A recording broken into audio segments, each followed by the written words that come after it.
అందరికీ వందనాలు. ఈరోజు ఒక మంచి విషయం చెప్పడానికి మీ ముందుకు రావడం జరిగింది.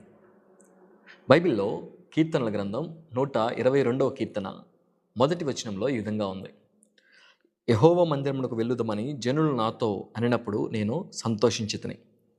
ఈ కీర్తన దావీదు గారు రాశారు. దావీదు గారు ఏమని చెప్తున్నారంటే, ఎవరైనా దేవుని మందిరానికి వెళ్దాం అని చెప్పి నాతోటి చెప్తే నాకు సంతోషమేస్తా ఉంటదని చెప్పి దావీదు గారు చెప్తా ఉన్నారు. ఆయన చిన్నప్పుడు గొర్రెలు కాచుకునేప్పటి నుంచి ఆయన రాజు అయినప్పటి వరకు కూడా ఆయన దేవుణ్ణి ఎంతగా ప్రేమించాడో మీ అందరికీ తెలుసు. దేవుడు కూడా దావీదును బట్టి ఏమన్నాడంటే, దావీదు నా యొక్క హృదయానుసారుడని చెప్పాడు. అలాంటి వ్యక్తి చెప్తున్నటువంటి మాట ఏంటంటే, ఎవరైనా దేవుని మందిరానికి వెళ్దామంటే నాకు ఎంతో సంతోషం. ఎందుకంటే నేను కూడా వాళ్ళతో కలిసి దేవుని మందిరానికి వెళ్తాను. ఈ రోజుల్లో చాలామంది మందిరానికి వెళ్ళాలంటే చాలా కష్టంగా ఫీల్ అవుతూ ఉన్నారు.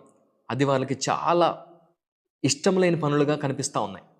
మందిరానికి వెళ్ళటం, ఆరాధన చేయటం, ప్రార్థన చేయటం, వాక్యం వినటం, కానుక సమర్పించటం, ఇవంతా కూడా మనుషులకి ఎంతో కష్టమైపోతూ ఉంది. కానీ దేవుని యొక్క వాక్యం సెలవిస్తూ ఉంది, మీరు సమాజంగా కూడటం ఎంత మాత్రము మానద్దు. దావీదు గారే చెప్తా ఉన్నాడు, ఎవరైనా మందిరానికి వెళ్తారంటే నాకు చాలా సంతోషమని. కాబట్టి మనం కూడా మందిరానికి సంతోషంగా వచ్చేటువంటి వారంగా ఉండాలి. మనం వెళ్ళేటప్పుడు మన పక్కన వారిని కూడా అడగాలి, మీరు ఈరోజు మందిరానికి వస్తున్నారా అని చెప్పి మన తోటి వారిని కూడా మందిరానికి తీసుకొని వచ్చేటువంటి వారిగా ఉండాలి.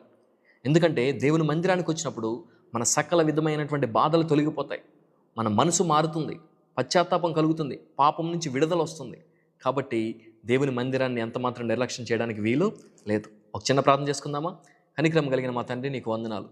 దావీదు గారు అంటా ఉన్నారు, యెహోవా మందిరానికి వెళ్దామని ఎవరైనా నాతోటంటే నేను సంతోషిస్తానని చెప్పి. అవును తండ్రి, మేము కూడా అదే విధంగా సంతోషాన్ని కలిగి ఉన్నటువంటి వారంగా జీవిస్తూ నీకు మందిరాన్ని విడవక నీ మందిరంలో నిన్ను ఆరాధించేటువంటి వారంగా ఉండడానికి సహాయం మీరు దయచేయమని యేసయ్య అతి పరిశుద్ధమైన నామంలో అడుగుతున్నాం పరమ తండ్రి. ఆమేన్.